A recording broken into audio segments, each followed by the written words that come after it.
For almost 1,000 years, the box stayed frozen beneath Norwegian ice, untouched, unopened, forgotten. Then, in 2018, archaeologists finally pulled it from the earth. At first, nobody cared. It looked ordinary. Small, rotting, barely surviving, but when scientists forced the lid open inside a laboratory, the room went silent. Inside were strange powders, blackened herbs, tiny glass vials wrapped carefully in leather, and one substance no researcher could immediately identify. What they found shocked everyone, because the chemicals inside that Viking box were not supposed to exist there, not in Scandinavia, not in the Viking Age, and definitely not inside the grave of a man history completely forgot. But then something changed. The deeper researchers investigated the burial, the darker the story became. For generations, Vikings were described as brutal raiders, warriors, Daritiders, men who crossed oceans carrying axes and fire. That image became permanent. But history rarely stays simple forever, especially when the ice begins giving secrets back. The burial site was discovered high in the Norwegian mountains after melting glaciers, exposed fragments of ancient wood. The location felt isolated, cold winds, sharp cliffs, endless silence. A place almost untouched by modern life, archaeologists believed they were uncovering another ordinary Viking grave, maybe a trader, maybe a traveler lost during winter. Then one researcher uncovered the chest beneath the body, a sealed wooden box reinforced with iron bands. That detail mattered immediately. Iron was valuable. Nobody wasted it protecting useless objects. Inside the chest were tightly wrapped leather pouches. Some contained crushed plants, others held hardened powders. Several tiny glass containers remained sealed, even after nearly 1,000 years underground. The smell disturbed researchers first. Sharp, bitter, unfamiliar. One archaeologist later admitted the odor felt strangely alive. Then the testing began. Scientists identified traces of yarrow juniper. Poppy residue, medicinal plants known across ancient Europe. That alone was surprising, but the final substance changed everything. The unknown compound showed signs of deliberate chemical preparation. Not raw plant material, not accidental contamination. Someone processed it carefully. That should not have existed in Viking Scandinavia, at least according to official history. Because historians long believed Viking medicine was primitive, simple herbs, basic wound care, crude survival techniques, nothing more. But suddenly those assumptions began collapsing. Then came another discovery, tiny bronze measuring spoons hidden beneath the pouches, each nearly identical in size. Precision tools, not decorative items, not random objects. Whoever owned this chest measured substances carefully, repeatedly, systematically. And that terrified researchers because advanced preparation meant advanced knowledge. Where did that knowledge come from? The dead man offered few answers, no royal jewelry, no famous weapons, no symbols of power, but his hands told another story entirely. Bone damage revealed years of repetitive grinding motions. As though he spent much of his life crushing plants and preparing compounds manually. Not a warrior, something else, something historians were not prepared to explain. The deeper scientists looked, the stranger the evidence became. One preserved vial contained traces of honey mixed precisely with medicinal compounds. Modern pharmacologists reviewing the mixture later admitted something disturbing. The preparation may have extended preservation dramatically, meaning whoever created it understood storage chemistry surprisingly well. Agon, that should not have existed there. Then researchers made a discovery nobody expected. Pollen trapped inside one leather pouch came from plants originating far outside Scandinavia, possibly thousands of kilometers away. The substances inside the box had traveled enormous distances before reaching Norway, and suddenly the mystery became much larger. This was not local medicine. This was imported knowledge, carried across ancient trade routes by someone history never recorded properly. For decades, textbooks portrayed Vikings as isolated northern raiders, but archaeology told another story completely. Arab silver coins flooded Scandinavian markets, silk from Asia appeared inside Viking graves, glass from Byzantium traveled north constantly.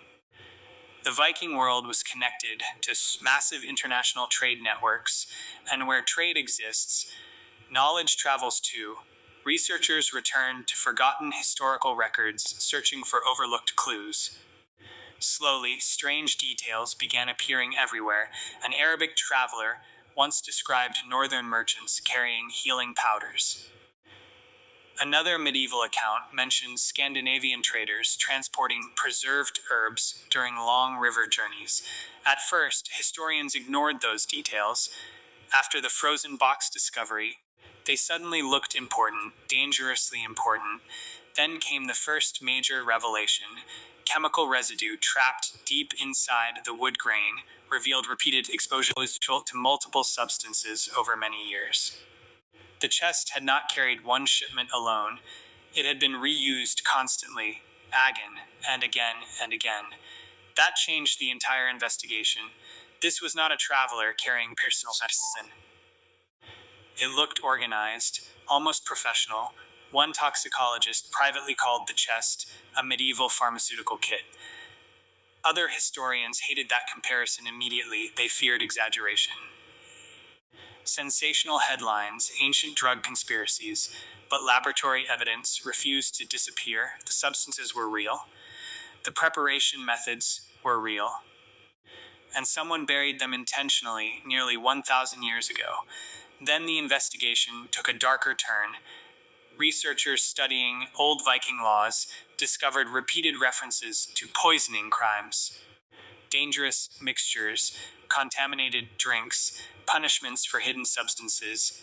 That detail mattered deeply, because laws appear only after our problems already exist. Meaning, Viking societies likely dealt with powerful compounds far more often than historians once believed. This is where the story gets strange. In Denmark, archaeologists re-examining an old warrior grave found traces of henbane, a dangerous hallucinogenic plant. For years, historians debated whether Viking berserkers used psychoactive substances before battle. Most experts dismissed the theory, until now. Suddenly, the frozen box made those old stories feel possible again. Not fantasy, not myth, reality. Then another forgotten discovery resurfaced from Finland. Decades earlier, archaeologists recovered a leather pouch containing unidentified residue from a remote burial site. Testing technology at the time was limited. The sample sat inside storage for years untouched. After the Norwegian discovery, researchers tested it again. The chemical patterns looked disturbingly similar. Two separate locations, hundreds of kilometers apart. Possibly connected through ancient trade routes, the implications became impossible to ignore. A hidden medicinal network may have existed across the Viking world. Travelers, healers, merchants. People moving substances quietly between settlements and distant civilizations. And somewhere inside that network stood the frozen traveler buried beneath the ice. But then something changed again. Scientists performed isotope testing on the dead man's teeth. The results stunned everyone. He was not born in Norway, not even close. His childhood diet matched eastern regions connected to long-distance trade systems near Byzantium and Islamic territories. The traveler had crossed enormous distances during his lifetime. His body became evidence of ancient movement across continents. And suddenly, the chest looked different again. Not Viking knowledge alone. Shared knowledge, informed knowledge, possibly dangerous knowledge. One researcher described the discovery quietly. He said the most disturbing part was realizing another human being carefully sealed those compounds inside glass vials nearly 1,000 years earlier, hoping they would survive dangerous journeys across oceans and frozen mountains. That thought changed everything. The Vikings stopped feeling distant. They became recognizable. People struggling against pain, disease, fear. searching desperately for relief, exactly like humans still do today, because ancient medicine and ancient drugs have always existed side by side. Painkillers become poisons easily, healing becomes addiction. Everything depends on dosage, and Viking life was brutal. Broken bones healed badly, infections spread fast, sea voyages lasted months. Anything capable of reducing suffering became valuable immediately. That made these substances powerful, possibly profitable, possibly deadly. The deeper the investigation moved, the darker the mystery became, because nobody could answer the biggest question: who taught them? Where did this knowledge originate, and how much disappeared before history even realized it existed? Everything pointed toward one explanation at first: a traveling healer buried with rare medicinal supplies. Simple, logical, safe. But there was one detail researchers had not examined carefully enough. Beneath a loose wooden panel inside the chest, conservators discovered preserved wax fragments protecting an untouched chemical sample from contamination. When scientists finally analyzed it, the laboratory went silent. The mixture contained ingredients gathered from multiple climate zones: Northern Europe, Eastern trade regions, possibly Central Asia, combined with surprising precision, not random experimentation. A formula. Someone knew exactly what they were creating. And suddenly, the frozen chest beneath the ice stopped looking like an isolated mystery. It looked like surviving evidence from a hidden world historians barely understood. One traveler, one box, one forgotten grave, and one terrifying possibility. The Vikings may have carried far more than weapons across ancient trade routes. They may have carried dangerous knowledge itself, and that question changes everything. Once the frozen traveler was supposed to be a simple discovery: one grave, one box, one forgotten Viking. That explanation lasted only weeks. Then the lab reports returned, and everything changed. Because the man buried beneath Norwegian ice was not just carrying strange substances. He had traveled across half the known world before his death. His teeth proved it. Chemical isotope testing revealed childhood years spent far east of Scandinavia, near trade routes connected to Byzantium and the Islamic world. That detail terrified researchers immediately, because it meant the chest beneath the ice was not local. The knowledge inside it had traveled across rivers, across empires, across continents, and suddenly the mystery became much bigger than Vikings alone. For decades, history books described Vikings as brutal raiders from the north, but archaeology told another story completely. Arab silver flooded Scandinavian markets. Asian silk appeared inside Viking graves. Glass from Byzantium traveled north constantly. The Viking world was deeply connected to international trade systems. And where trade exists, secrets travel too. Researchers returned to forgotten excavation reports searching for similar clues. Slowly, disturbing patterns began appearing everywhere. In Sweden, merchant graves contained preserved medicinal herbs. In Denmark, traces of hallucinogenic plants appeared beside warrior burials. In Finland, an old leather pouch stored inside university archives tested positive for alkaloid compounds, matching residue from the frozen chest. Separately, those discoveries meant little.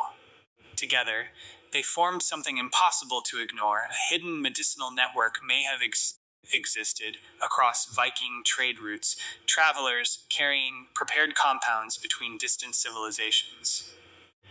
Healers exchanging formulas quietly across borders, merchants transporting substances more valuable than silver.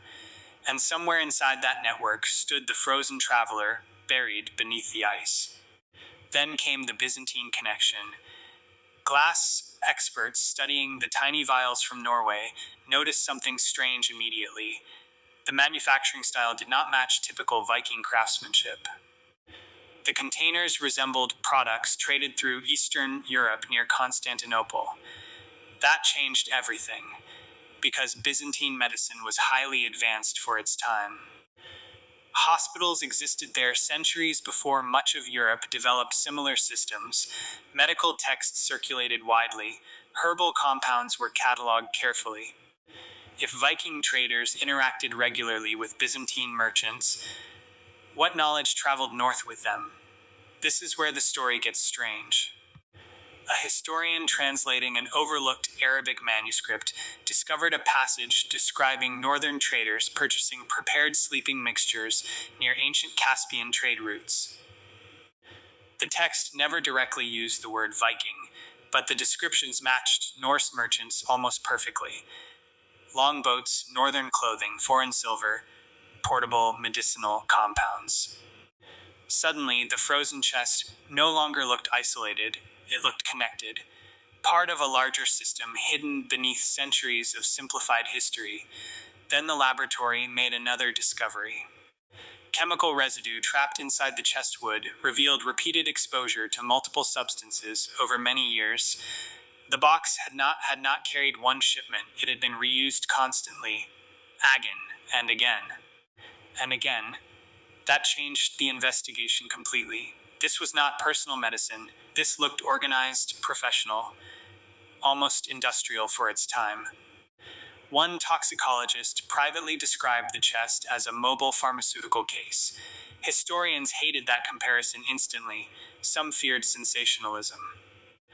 Others worried modern audiences would twist the discovery into fantasy. Ancient narcotics, esoteric Viking chemists, lost superscience. Most internet theories collapsed immediately under evidence. But the real truth remained disturbing enough already. Someone inside the Viking world possessed organized medicinal knowledge far beyond what surviving records described.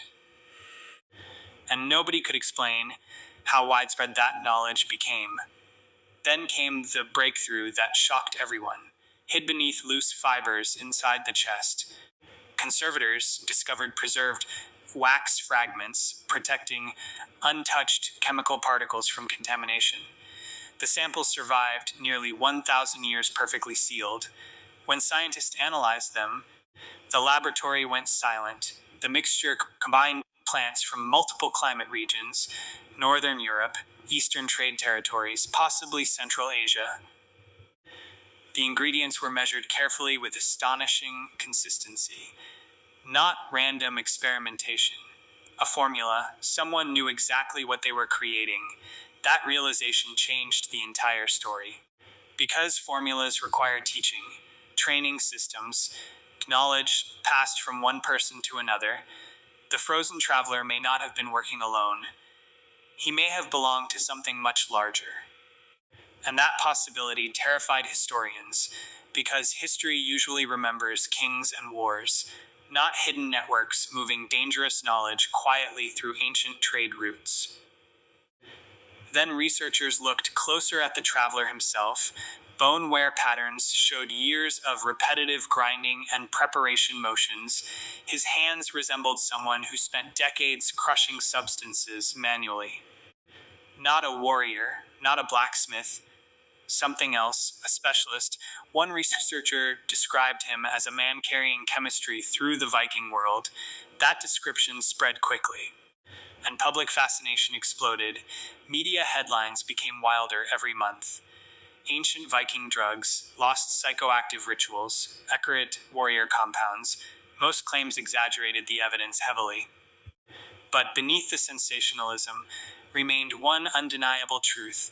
The substances inside the box were real, and someone carried them across continents nearly 1,000 years ago.